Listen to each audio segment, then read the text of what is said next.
ये आकाशवाणी है। स्पॉटलाइट में प्रस्तुत है विशेष कार्यक्रम भारतीय गणतंत्र के 71 साल।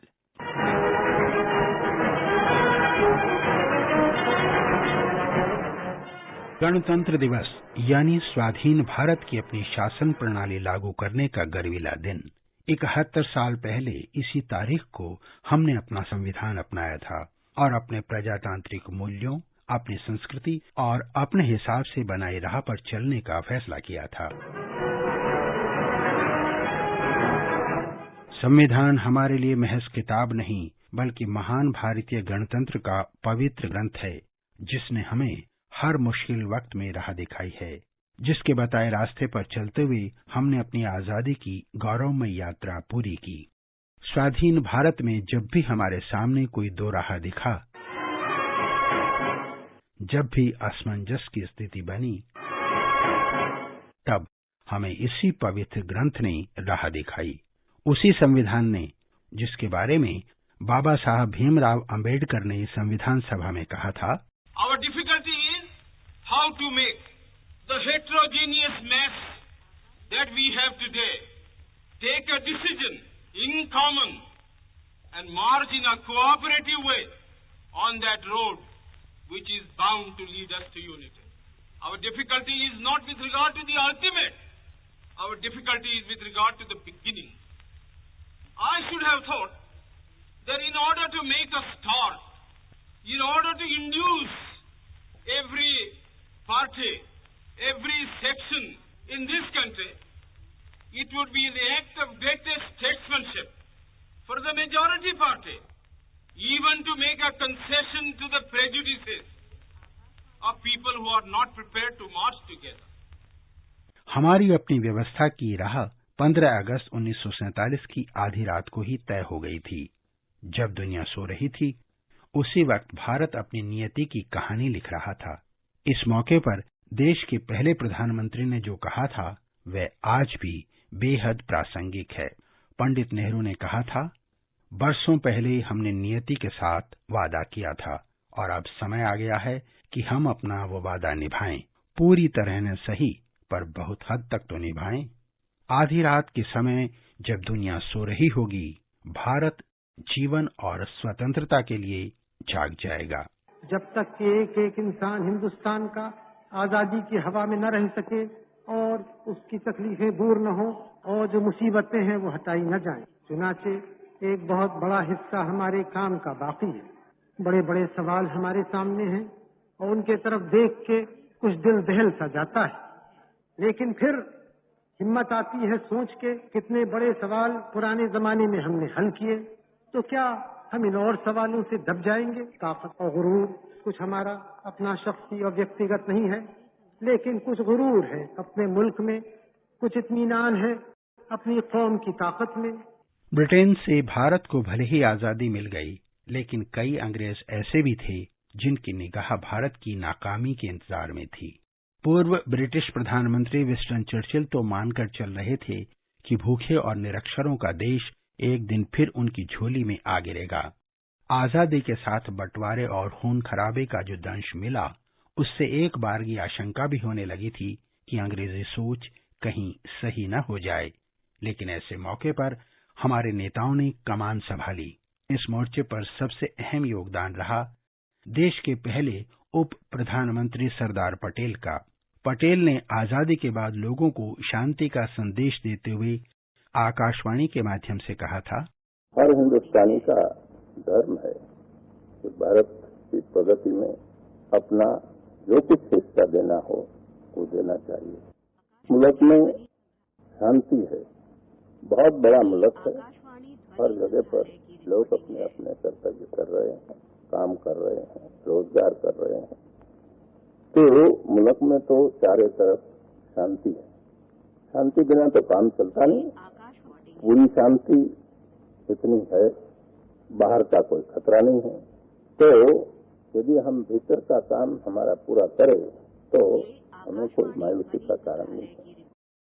15 अगस्त 1947 को भारत भले ही आजाद हो गया, लेकिन वो आजादी तब तक अधूरी ही रही जब तक भारत ने अपनी व्यवस्था और परंपरा पर आधारित अपने संविधान को अपना नहीं लिया। अपने हिसाब से देश को चलाने के लिए संविधान सभा का गठन हुआ। इसी संविधान सभा ने भारत को वह पवित्र ग्रंथ दिया जिसके जरिए हम अपने बीच की कई विरोधाभासों को पार करते हुए लगातार समानता और बंधुत्व आधारित व्यवस्था पर सफलतापूर्वक चल रहे हैं। इसकी कल्पना संविधान सभा के अध्यक्ष डॉक्टर राजेंद्र प्रसाद ने भी की थी। We can take comfort in the fact that in spite of those difficulties, in spite of the differences in viewpoints which exhibited themselves with vigor, sometimes with trouble and turmoil, these difficulties were conquered by those assemblies, and the assemblies were able, in spite of them, to frame constitutions which were acceptable to the people at large, which have become, in course of time, an invaluable heritage for the people of those lands. There is no reason why we should not succeed also similarly.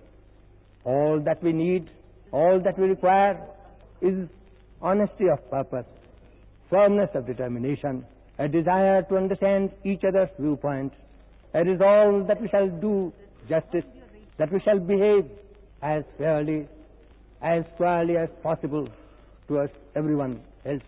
हमारे संविधान में सबसे महत्वपूर्ण है उसकी प्रस्तावना। जाने माने संविधान विशेषज्ञ नाना पालकीवाला इसे संविधान का परिचय पत्र कहते हैं। अमेरिकी संविधान की तर्ज पर बनाई गई ये प्रस्तावना उस उद्देश्य प्रस्ताव पर आधारित है जिसे पंडित नेहरू ने संविधान सभा में पेश किया था। इसमें कहा गया है, हम भारत के लोग भारत को एक संपूर्ण प्रभुत्व संपन्न समाजवादी पंथ निरपेक्ष लोकतंत्रात्मक गणराज्य बनाने के लिए तथा उसके समस्त नागरिकों को न्याय, सामाजिक, आर्थिक और राजनीतिक विचार, अभिव्यक्ति, विश्वास, धर्म और उपासना की स्वतंत्रता, प्रतिष्ठा और अवसर की समता प्राप्त करने के लिए तथा उन सब में व्यक्ति की गरिमा और राष्ट्र की एकता और अखंडता सुनिश्चित करने वाली बंधुता बढ़ाने के लिए दृढ़ संकल्प होकर अपने इस संविधान सभा में आज तारीख 26 नवंबर 1949 ईस्वी को एतद द्वारा इस संविधान को अंगीकृत, अधिनियमित और आत्मार्पित करते हैं। संविधान को महान बनाने में संविधान सभा के कई सदस्यों का महत्वपूर्ण योगदान रहा। इनमें से एक रहे श्यामा प्रसाद मुखर्जी। भारतीय जनसंघ के संस्थापक श्यामा प्रसाद मुखर्जी भारत में तुष्टीकरण की राजनीति के विरोधी थे। उनका मानना था कि भारतीयता की आत्मा की नींव पर ही तैयार संविधान भारतीय लोगों की आकांक्षाओं का सही मायने में प्रतिबिंब बन सकेगा। संविधान सभा में श्यामा प्रसाद मुखर्जी ने कहा था, It is for the first time in the history of our country since we came under British rule that we have met to frame our own constitution. It is a great responsibility. In fact, as the honorable mover of the resolution reminded us, it is a solemn and a sacred trust which we Indians have agreed to perform, and we propose to do so to the best of our ability. The amendment which has been moved by Dr. Jaikar raises certain questions of fundamental importance. I am sorry I cannot support the amendment. The effect of the amendment practically is that we cannot pass a resolution of this description until the sections, if they ever meet at all, until the sections have met and made their recommendations. Dr. Jaikar wants that we should not pass this resolution until both the Indian states and the Muslim League are enabled to attend the Constituent Assembly. So far as the Indian states are concerned, they cannot come, even if they wish to, until the sections have met and settled the provincial constitution, which means so many months which none can foretell. So far as the Muslim League is concerned, no doubt everyone regrets that the Muslim League has not found it possible to attend the preliminary session of the Constituent Assembly. But what guarantee is there that if this resolution is postponed till January 20th, as Dr. Jaikar suggests, the Muslim League will come and attend this session? I feel, sir, that the question really should be looked at from a different point of view. Does this resolution raise issues which are in any way inconsistent with the Cabinet Mission Scheme of May 16? If it does raise issues which are inconsistent with that scheme, then obviously we are prejudging matters, we are raising matters which we have no right to do. Now that document, to my mind, is something like a puzzle picture. You can interpret it just as you like from your own angle of vision. It is capable of so many interpretations in so many places. But looking at the resolution as it stands, what is the declaration that it is making now? Certain fundamental things about which there can be no difference of opinion. I know, sir, that when we go into some details, we have referred to at least one matter on which many of us hold divergent views. That is the question of residuary powers. Because that is a matter which the Cabinet Mission scheme has included within the framework of the Constitution that it contemplates. That is a matter on which the Indian National Congress has expressed his opinion. That is a matter, I believe, on which the Muslim League also has expressed his opinion.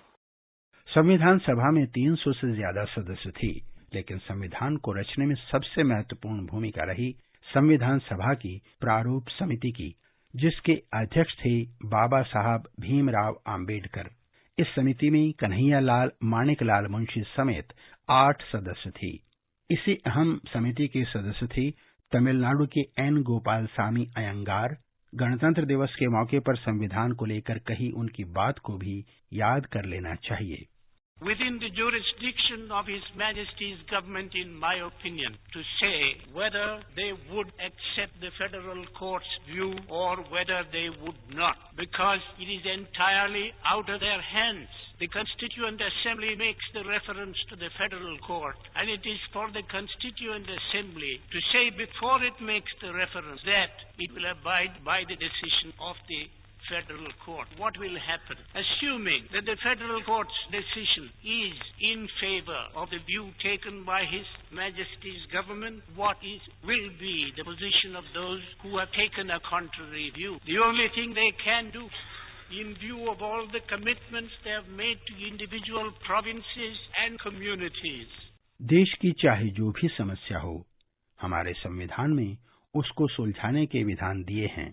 हमारे संविधान की यही ताकत है कि दुनिया में हमारा आज एक खास मुकाम है।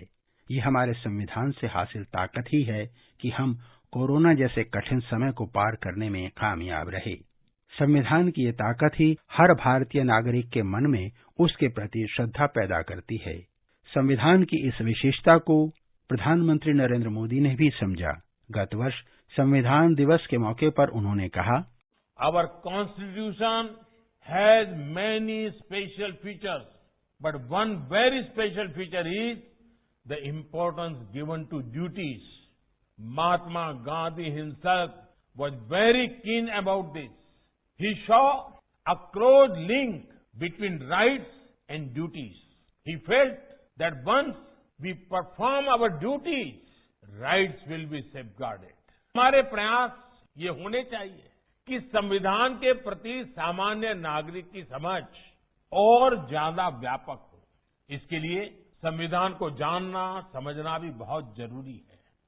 केवाईसी एक नए रूप में, केवाईसी यानी नो योर कॉन्स्टिट्यूशन, हमारे संविधान सुरक्षा कवच को भी मजबूत कर सकता है। इसलिए मैं संविधान के प्रति जागरूकता के लिए निरंतर अभियान चलाते रहना ये देश की आने वाली पीढ़ियों के लिए आवश्यक मानता हूं। आइए गणतंत्र दिवस पर हम संकल्प लें कि आजादी के बाद हमारे लिए रोशनी की किरण बने। हमारे संविधान में लिखे हर शब्द का हम सम्मान करेंगे, उसका मान बढ़ाएंगे और समानता और भाईचारे पर आधारित व्यवस्था को बनाए रखने में अपना योगदान देंगे।